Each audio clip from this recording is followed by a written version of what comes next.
Welcome to Talking Heads on USA Global TV, starring the one and only wonderful Dr. Jacalyn. It's a prestigious place where world-class influencers and experts meet, and where you'll find the most trusted advisors and coaches for all things in life and business. Visit usaglobaltv.com to sign up for our newsletter, get the value you need, and be first in line to learn about events and giveaways and other valuable content. Connect with us. Email Dr. Jacalyn at usaglobaltv.com to talk about how you can become part of USA Global TV. That's USA Global TV, where the doctor is always in. Hello, everyone, and welcome to USA Global TV and Radio. I'm Dr. Jacalyn Kerbeck, and our show today is The Listening Mentor. I am the president, founder, and chief listening officer here at our network, and I also teach people how to listen at an elevated level. Joining me is my friend and co-host, the fabulous Caroline HEWARD, joining us from the UK, specifically from London, where she is the Harley Street stress expert, and she helps people deal with their anxiety and their stress. Let's welcome her to the show. Woohoo! Hello. Woo! Hello. How are you? Oh, very good. Always good to see you here on a Friday. Yes, it is. And we just spent 2 hours together on a course, The Power of Listening. So we are fully ears open, listening, ready to go. We sure are.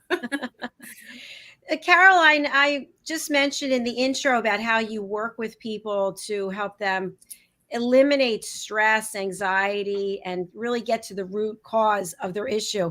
Excuse me. What can you share with us about this? Literally, I've been working with chakra psychology, how the mind and body connects physically, emotionally, mentally, behaviorally. When there's an imbalance, that's your symptom. So whether it's physical pain, whether it's emotional pain, whether it's mental pain like stress, anxiety, depression, or behavioral symptoms such as relationship issues or anger management. However it's showing up for you, and that's your symptom, I literally break through what's causing it in the first place. So the originating behavior of what's created the problem, the original cause. I literally bust through that, and you become calmer, and the symptom dissipates and clears. And I love doing what I do. I do what I love. And it's always about moving the person from the pain, whether it be physical, emotional, mental, to peace. Thank you, Caroline. And would you say it's accurate that sometimes we take a course that is maybe not in our best interest, and as a result of choices we make, we end up bringing anxiety and stress on ourselves? Oh, absolutely. One of the things for me is technology. So if I have to embark on some new technology, it certainly makes me get very headachy because it's not a comfortable place for me. So I work harder at it to make it right, so that I make it easier for me.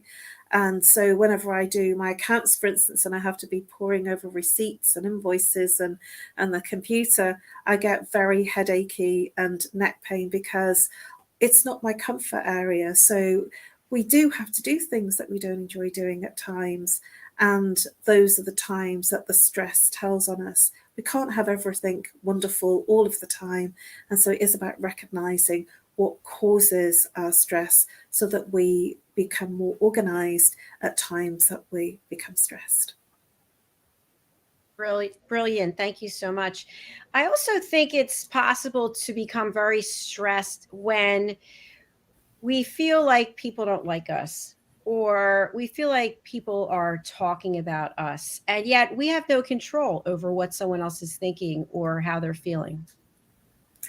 That's a very good point. Yes, because if you're feeling, and we know, we're kind of like we have little antennae, and we do know when somebody's kind of talking about us. We just get a feeling. It's not something that we know for sure we're being told, but we get that kind of inner feeling or knowing, an experience inside. It's hard to describe. Everybody will know this feeling that I'm talking about.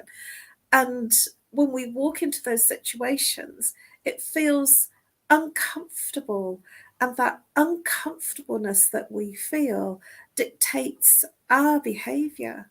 And then we start to respond and react to something that's kind of invisible or not being talked about. And because we're responding and reacting and feeling that measure and that uncomfortable stress or anxiousness about what the other person might be thinking or feeling, which we know is negative, we feel that it's negative, creates an imbalance in us.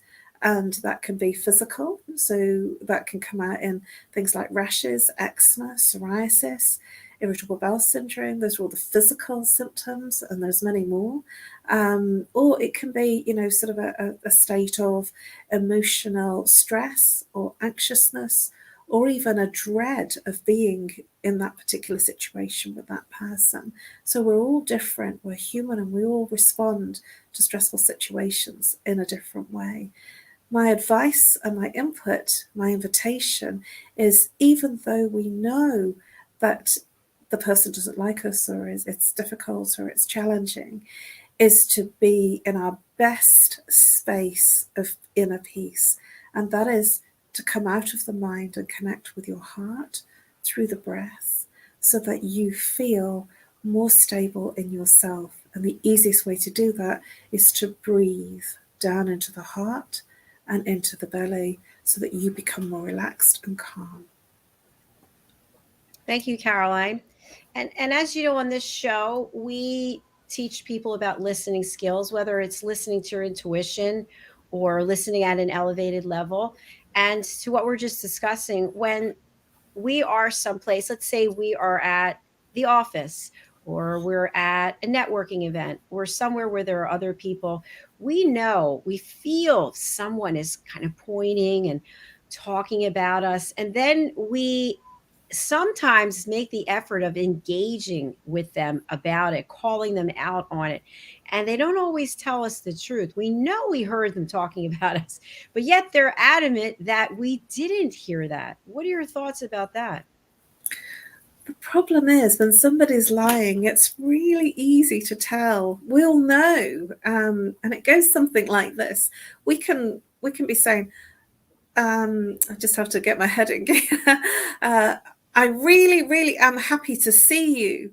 I really would like to engage with you in this project. So my head is doing one thing. So my head is definitely saying, no, I'm not interested. But my voice, my words are saying something else. When you're actually engaged and looking at the person, and you're seeing this disconnect with communication, so the body language is saying one thing, but the words are saying another, we tend to believe the body language, and that's the right way to be. How do we get over that? Well, really, I would suggest calling them out, because it's obvious. The body has never learnt to lie. We've learnt to be economical with the truth, or to not say the truth in terms of our words, because that's society and that's our norm. The body's never learnt to lie, and it can't. Thank you, Caroline. We're going to take a look at a role play, and I always have to give this disclaimer. This is a role play that I directed.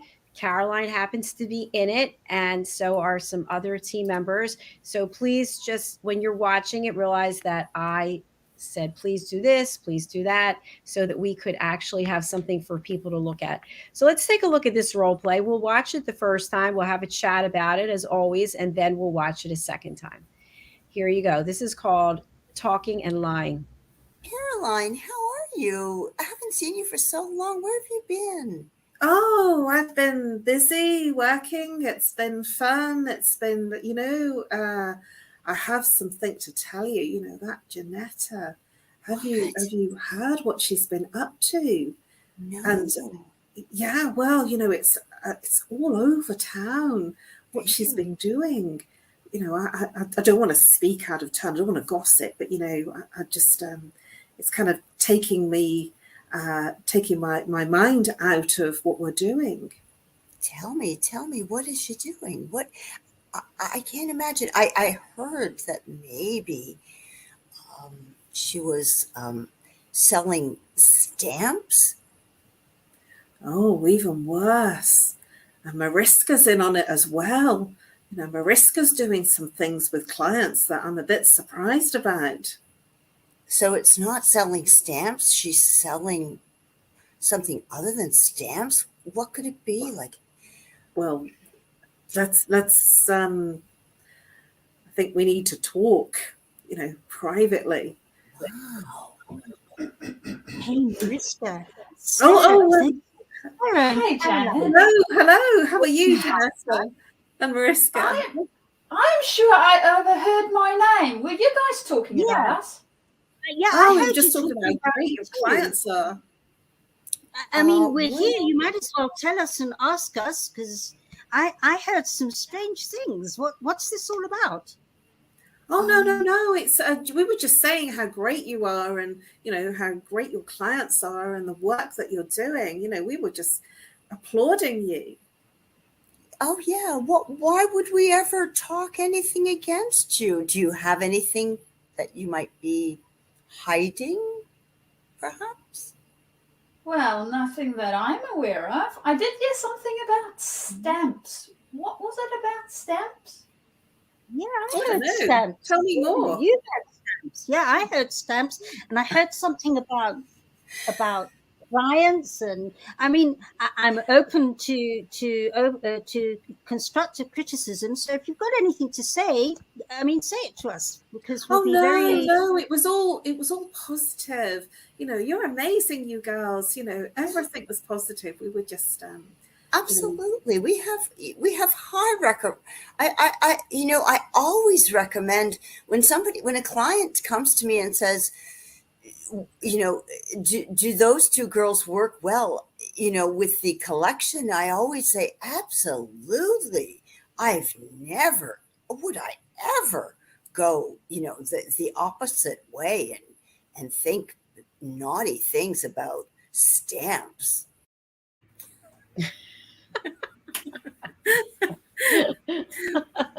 I can't help but laugh. That was definitely a fun one. So, what did you think while you were doing the role play that you had been tasked with talking about other people behind their back? How did you feel about it? It left me with a very uncomfortable feeling, and I felt that it showed, that I was, oh no. It was forced for me to do it, and it felt uncomfortable in terms of my inner feeling about it, because I wouldn't be like that.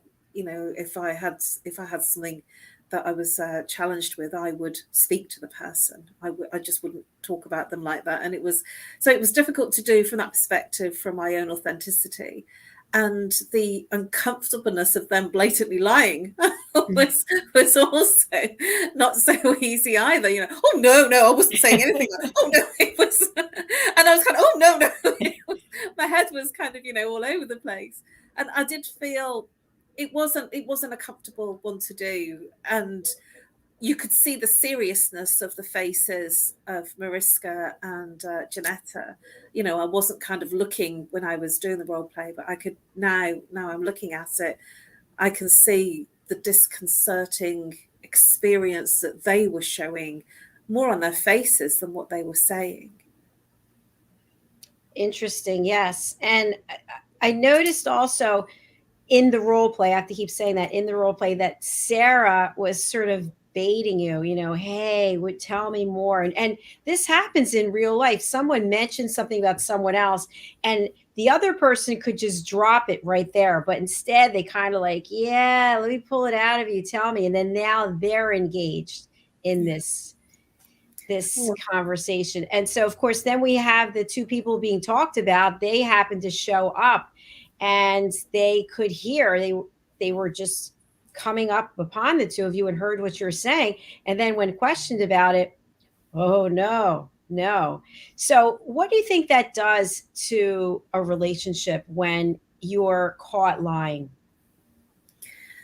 Well, there's a lack of integrity and authenticity within the relationship and within the communication.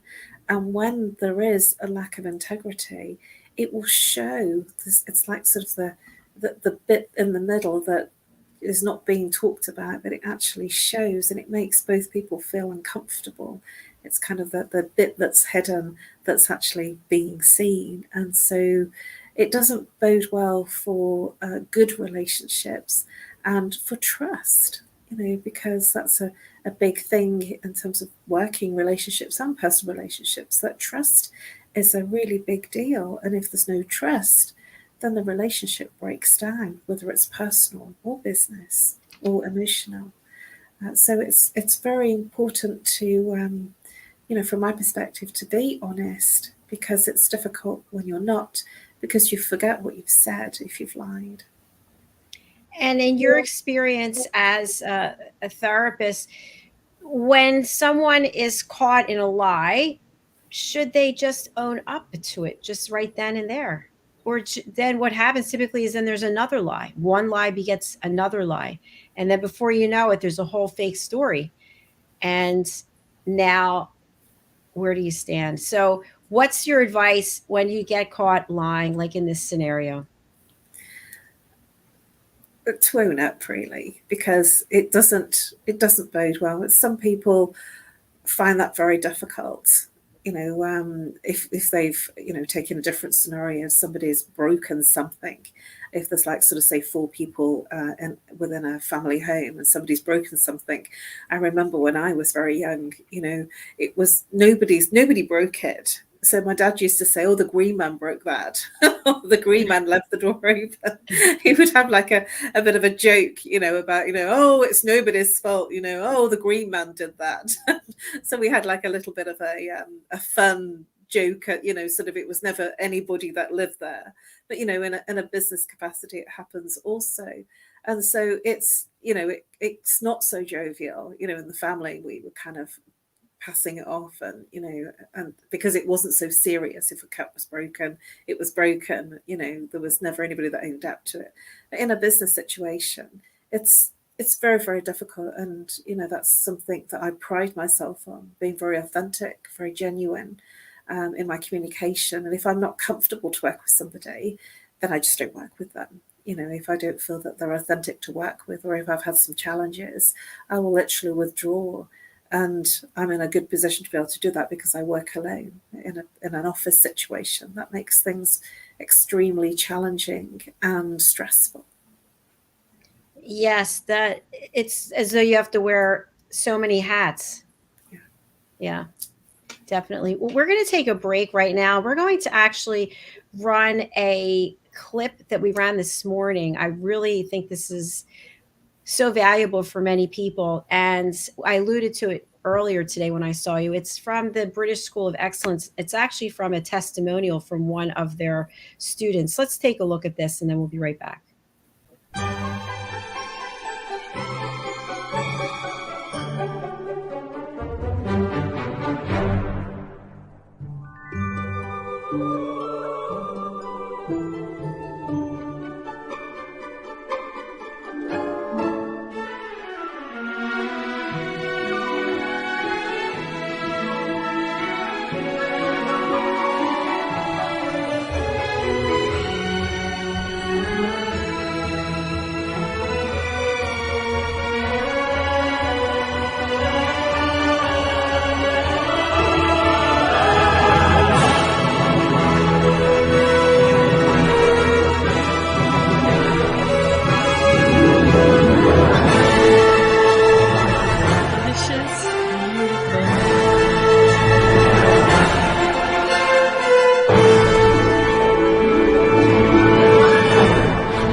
Hello everyone, my name is Julia and I am here to share with you how I came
Looks delicious.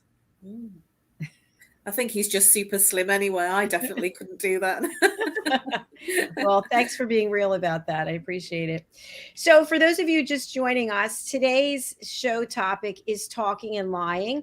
And we just watched a role play about talking about other people behind their backs. And then the other people actually happen to walk up and hear the conversation taking place. So, Caroline, now that we've watched it, we've had a conversation about it, we're going to watch it again and see if we can pick up anything. And for those of you who are watching this, see how it feels in your body. What's coming up for you? Have you been in this situation in any of these roles? And if so, what are your thoughts about it now, watching someone else act this out? So again, this is a role play. Let's take a look. Caroline, how are you? I haven't seen you for so long. Where have you been? Oh, I've been busy working. It's been fun. It's been, I have something to tell you, that Janetta. Have you heard what she's been up to?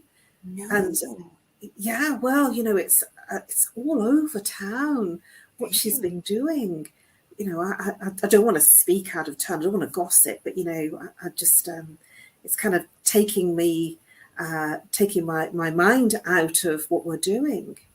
Tell me, what is she doing? What I can't imagine. I heard that maybe she was selling stamps. Oh, even worse. And Mariska's in on it as well. Mariska's doing some things with clients that I'm a bit surprised about. So it's not selling stamps. She's selling something other than stamps. What could it be like? Well, let's I think we need to talk, privately. Wow. Hey, Mariska. Hey, Janet. Hello. How are you, Janetta and Mariska? I'm sure I overheard my name. Were you guys talking about us? Yeah, Oh, I I'm heard just you talking about how great your clients are. I mean, we're here. You might as well tell us and ask us, because I heard some strange things. What's this all about? Oh, no. It's we were just saying how great you are, and how great your clients are, and the work that you're doing. We were just applauding you. Oh yeah. Why would we ever talk anything against you? Do you have anything that you might be hiding, perhaps? Well, nothing that I'm aware of. I did hear something about stamps. What was it about stamps? Yeah, I I don't heard know. stamps. Tell me more. You heard stamps. Yeah, I heard stamps, and I heard something about clients, and I mean, I'm open to constructive criticism. So if you've got anything to say, I mean, say it to us, because we'll be very. No, it was all positive. You're amazing, you girls. Everything was positive. We were just Absolutely. We have high record. I always recommend when a client comes to me and says, do those two girls work well, with the collection? I always say, absolutely. Would I ever go, the opposite way and think naughty things about stamps. I love that about the stamps. I don't know where she came through with that, but that's okay. So now that we watched it again, what other things did you pick up, if any? I put myself into the place of Janetta and Mariska, so the ones that were, saying we've heard you talking. So I was in my own place to begin with, and this time in their feelings, and it felt uncomfortable because I heard what I heard. I did hear, and now I'm being lied to, and I know I'm being lied to because I did hear, and that's very uncomfortable and will create an anxiousness. If I've overheard somebody. And so I could see Janetta played the part well, actually. well, you may as well come out with it. You may as well tell us. And I could imagine that myself being in her position saying something like that, in that protection space of, well, what's going on? What are you talking about? And it does happen, and it can get out of context because somebody might have been saying something good, but obviously there was a feeling and an inner knowledge that it wasn't good, it wasn't comfortable. And Mariska was equally, sort of shocked. And I've been in that position where I've been talked about, we all have, in different places, different companies. And it's a very uncomfortable feeling. And a feeling of which will bring on inadequacy and not being good enough within your role. Absolutely.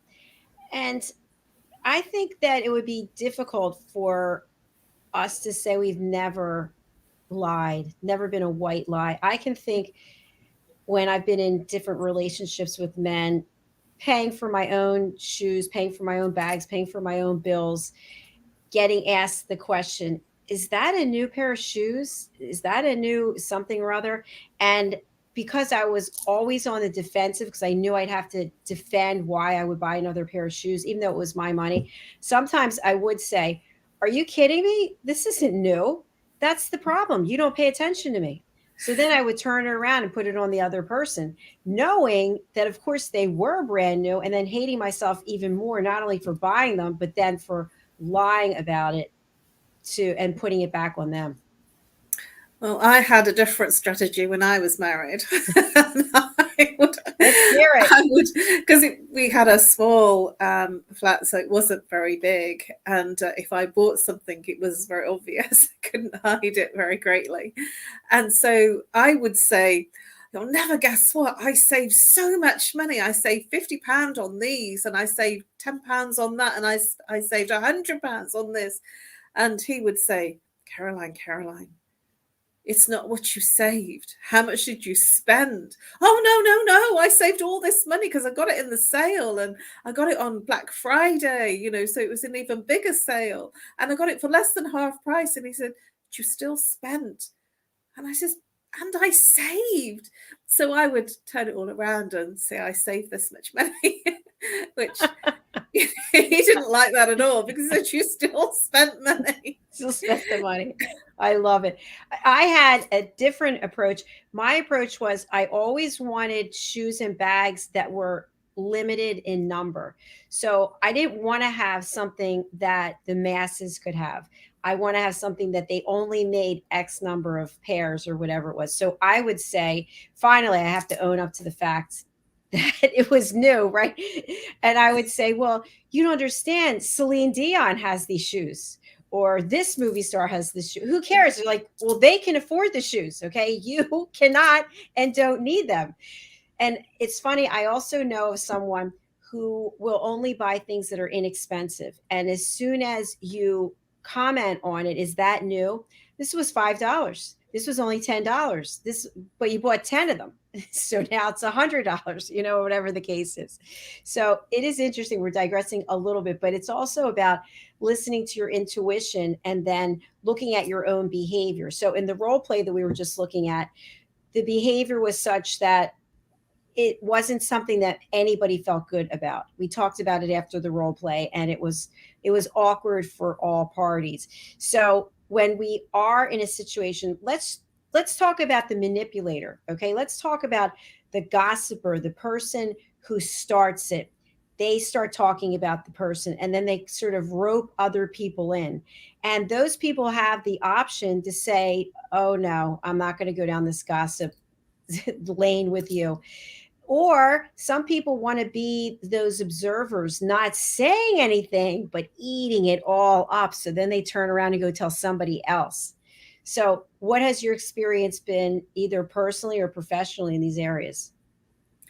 It's always uncomfortable because through my work, I know that if a person's talking about one person, they're probably talking about me, so I don't like that, and I do my best not to. And, you know, we're all human. If we've had a difficult experience, then we do talk about it, because it's, you know, sort of called, you know, an internal therapy, you know, a human, you know, thing that we do if we've had a difficulty that's happened. And so it doesn't ever feel good. And when I come across that situation, you know, sort of in recent years, you know, since I've been doing this work, I tend to not say too much. I tend to be a little quieter and listen, because it's obviously something that they want to say. And when they ask me what do I think about it, I just say, you know, well, it's not been great, and I just have to get on with it. And I do my best not to add fuel to the fire. But it is difficult if you've had a difficult situation. We're all human. It's not my preferred. You know, I prefer to go off and do a meditation, or, you know, kind of, you know, do something like dance it out or something like that, you know. And at the same time, you know, these situations happen and that they're difficult. And, you know, the other thing that I would say is, I would find the person to share something with, and I would say, this is in confidence. You know, I want to tell you something in confidence. Do I have your discretion and confidence? Because sometimes we do need to share things. We do need to say things that have been difficult or challenging.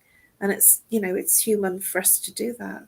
So it's horses for courses. There is no right or wrong. But if somebody is specifically gossiping, I find that very difficult. And I've actually had, you know, people say, what's your opinion of that? What do you think of her?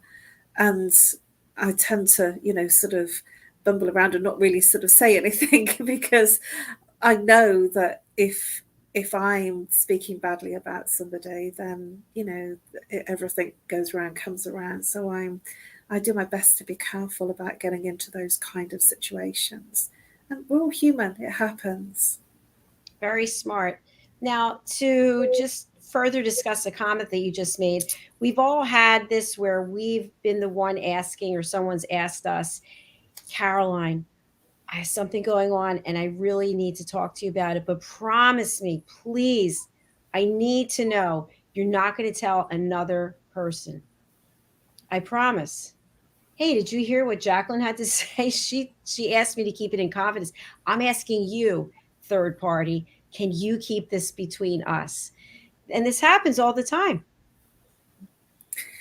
It's a very difficult one, and I have been challenged and kept confidences. And it depends on how many good friends that you have, how many besties that you have, and what you share. And, you know, I tend to do well in keeping my own counsel, certainly in this last recent time, in terms of the work that I do, because I have to, you know, in terms of the work that I do, I can't share somebody's deepest and most inner secrets because of the confidentiality and discretion that I apply for clients. So I take that into my everyday life. But, you know, it is really easy to get drawn in and caught up. And so I tend to listen if somebody wants to say, rather than get involved. And yes, it is very, very difficult, because if the person is breaking a confidence, or if I'm breaking a confidence, how do I know that they're not breaking a confidence for me too? Very true. I have to say, I was really impressed. I went to someone, this is years ago, to share something, and the person said, whatever you tell me, I'm going to tell my husband, because we don't keep secrets from each other. And I thought, oh, well, I respect that, but I guess I won't be telling you. Yeah, you need to be extremely careful. I mean, certainly, you know, in terms of my work, I see the two parties of a couple. And I've had, you know, sort of the one of the part of the couple say, you know, well, he's told me all about the session. He's told me, you know, and I says, well, whatever he's shared with you, I can't now sit here and discuss it and debate it with you, because that's breaking a confidentiality. So I can't do that, and I won't. If he's shared it with you, then that's okay. You know, that's something for you, both of you to discuss, but I cannot discuss what you've shared with each other, because that's my confidentiality agreement with you. And you know, I've been tested and I don't, because of my work, I don't share it. It is challenging. And if somebody does say, well, I tell my husband everything, or I tell my best friend everything, or my mother everything, or my sister, then, then they're giving you a parameter of that what you're sharing is not going to be kept in confidence. And that should really be taken to heart. I think something else I really wanted to talk about today when we're talking about body language and how we're coming across. I've known people in my life that when they're talking, they would do certain things that to me, I thought they were lying. So, for example, playing with their necklace, maybe they have on pearls or some kind, and they just keep playing with it, moving. Or while you're talking to them, they keep twirling their hair or touching their nose. And there was a show on here in the States many years ago. I can't remember the name of it, but it was basically how you can determine if someone's lying, that they do little things touching themselves, not like we talked before about looking away or whatever that might be. But what are your thoughts if someone's clutching their necklace or playing with their hair, touching their nose? What does this indicate, if anything? When somebody's kind of playing with the necklace, it could just be that they know that it's not quite right, and they can see it on camera, and so they're sort of correcting it. That's like sort of the more practical thing, but it could just be that they're feeling a bit nervous or uncomfortable. And if the necklace is kind of like mine is around the, sort of quite close to the throat area, it could be that they're actually restricting what they are saying or feeling uncomfortable about what they are saying. If they're playing with their hair, then, that is again a nervousness and a distraction mechanism for the person. That doesn't feel comfortable in the situation and in the confrontation or the discussion that they're in. As you can see, I'm very flat in terms of, I don't do a lot of that stuff. Before we come on air, I will just make sure the necklace looks right and it's in place. But I've learnt to be more relaxed in my hand gestures and my, because I feel relaxed, certainly when I was much younger and feeling uncomfortable. I'd be very hand gestury and very playing with my hair and with my earrings. That's another one, when somebody plays with their earring. But it's very noticeable, and also for the person listening, it's distracting as well. It is. And as you and I know from having been in a course together recently, there are many ways that our distraction, the fact that we are distracted, comes across. And other people, careful observers, can notice these things. The hair is one where people are always playing with their hair. We're not talking about being on camera specifically, just in life. We know people like this always playing with their hair for some reason. And obviously it's some form of nervousness or some kind of anxiety. Also, tapping and legs moving back and forth or drumming their fingers. What are some others that you can think of that show that someone's distracted?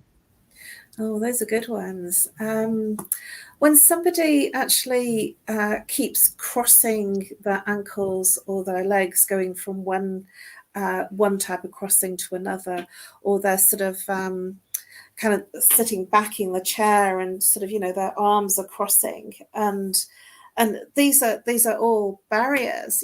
Somebody's crossing their ankles or their legs and they're going over their knees or their ankles. It's these are gestures of being closed and protection. And so when the body physiology is open, then there is much more open communication.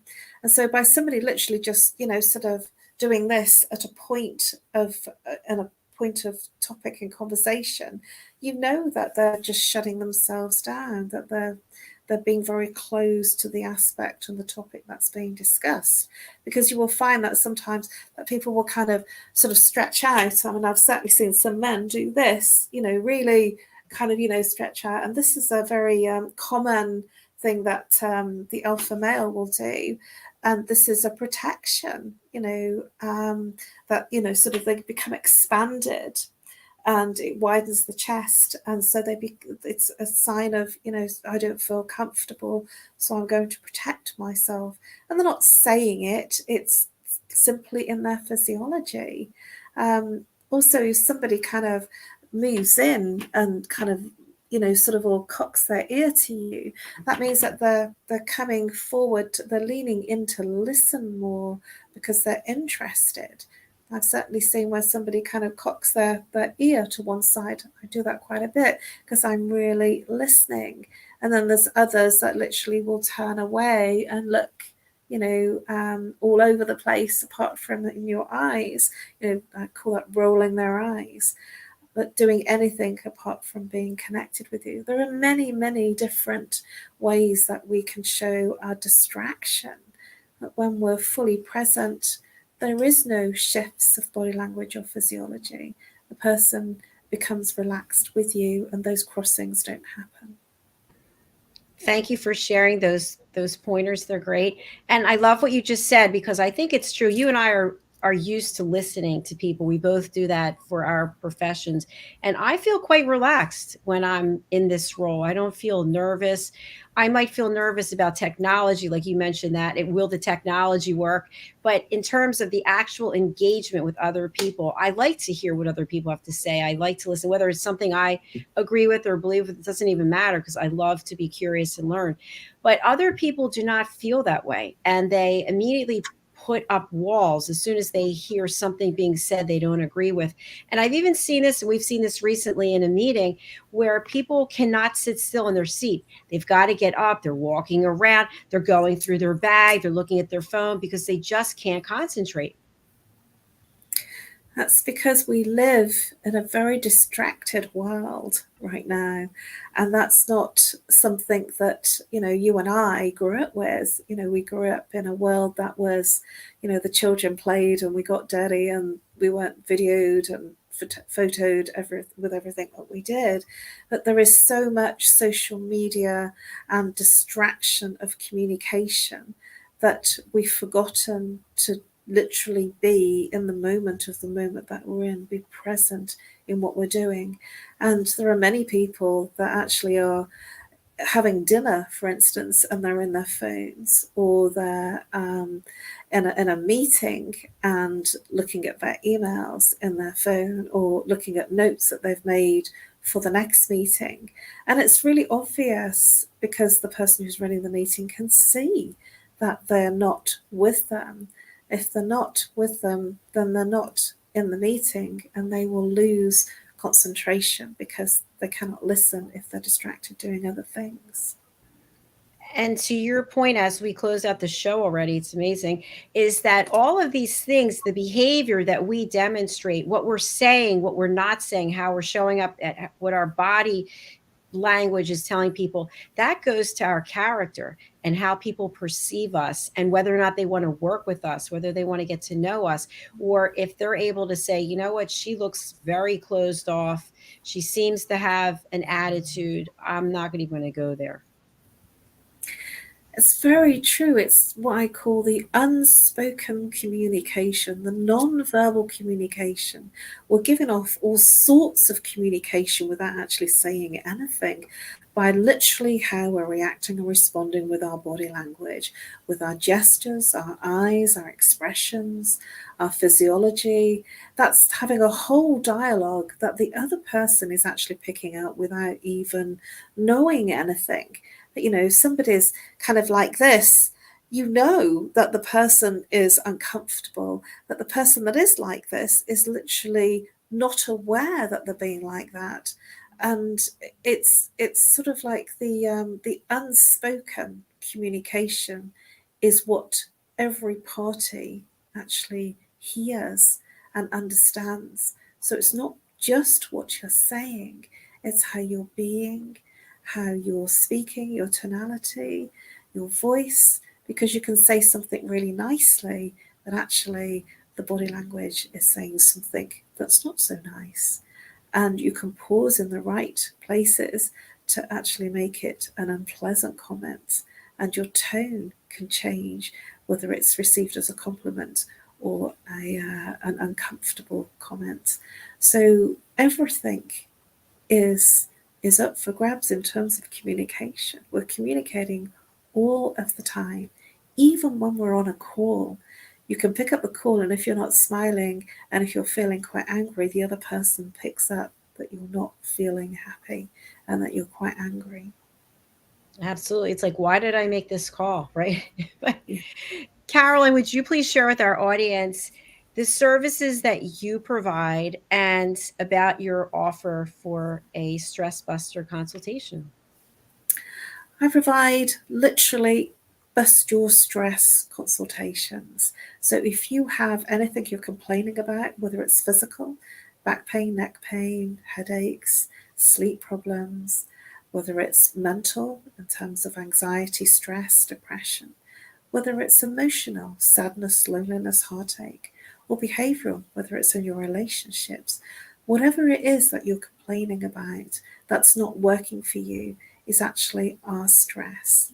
And sometimes we say we're not stressed, but our dialogue is talking about all these different things. And so whatever you are complaining about, whatever you're feeling stressed about, reach out. Contact me on my email, NoMoreStress@live.co.uk.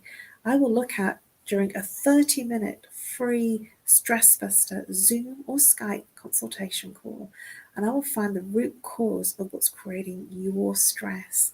You will literally feel alleviated, liberated from the stress that you feel during the call, and you will gain an incredible night's sleep. It is my gift to you. Reach out and let me know what's wrong, what you want help with, and let's schedule a time that works for you and for me. Thank you so much, Caroline. It's been a pleasure. Another educational session. We'll be back next week with another role play and more discussion about effective communication and elevated listening. Until then, please do join us for our next show. It's Loving Longevity, followed by the Pet Psychic Amina. So we look forward to seeing you again next week. Bye for now. Bye. Bye, everyone. Bye-bye.